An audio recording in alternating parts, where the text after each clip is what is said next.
played it the other day. He was all over the place. Pretty much the same item build, double node into full spirit vessel, go around the map, get some stuff done into Hand of Midas, into Aghanim Scepter.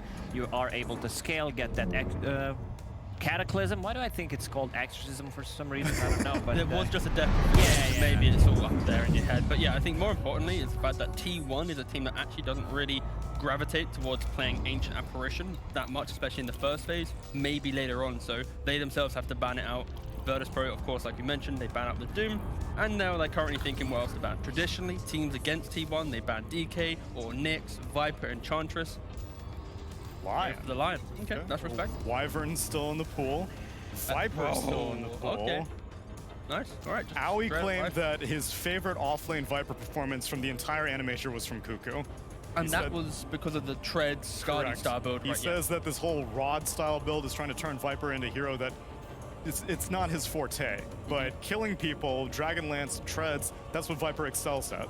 Yeah, it makes you tanky, makes you have another way of slowing people down. Keep them in place. I think it might be a bit outdated. So Virtus Pro opening up with their favorite hero, pretty much going with the Enchantress. I believe we had an interview. Was it Cuckoo who said that? Or no, it was Zephyr who said, you know, they were playing against the Enchantress the other day. They felt comfortable going into the late game because of the Enchantress. Like, she doesn't really scale well as a position 5 or 4. You know, just you are able to deal damage, but mostly it's early and and the mid-game damage. Unconventional, a double support opening from second pick. Normally it's like the idea of like a big core plus support, trying to keep things a bit more open. This is just very much, we're gonna have heals, and this is where like T1 realistically, if you do play AA, you just pick it, right? It's take banned. Oh yeah. Never mind. Anyway, moving on. That's why it's banned.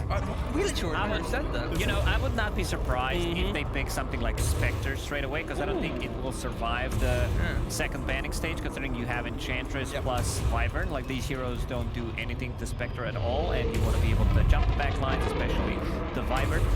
23 is acting awful quiet here. You know, wait, there's still Timbersaw in the pool. I don't mind seeing Timbersaw here as well, against the Enchantress, against the Wyvern. Get on top of him. You kind of take the flex potential from the Timbersaw, though, don't you? The Viper doesn't really That is correct.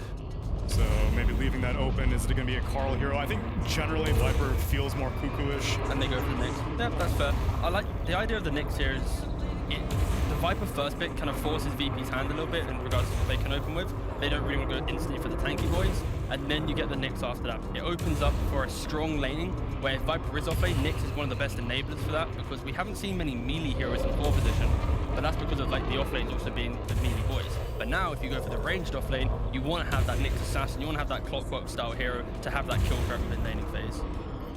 You might start thinking about getting a ranged carry hero for Virtus Pro, something like a Luna potentially. Terrorblade already banned out. Playing into Viper, most likely. Still a flex pick. Viper plus Nyx Assassin, ton of pressure, 1 stun, 2-3 slows coming up from Viper.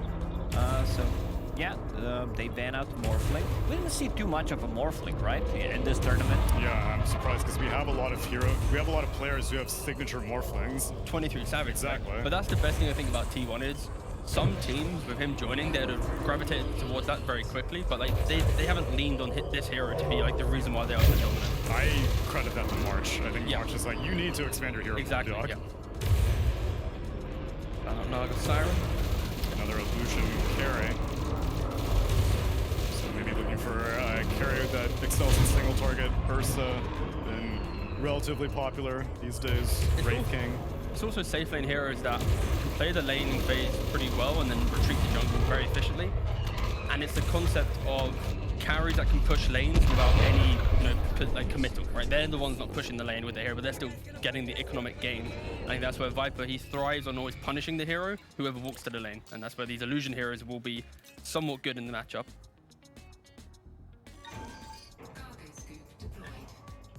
They're dipping in. Reserve time for Virtus Pro.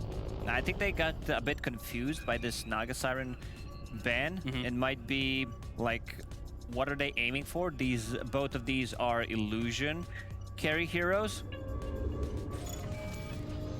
Sorry, we have a very excitable dog. Yeah, we're getting yanked by Woof. We're hearing some wowies. If the stream can't hear this, we're just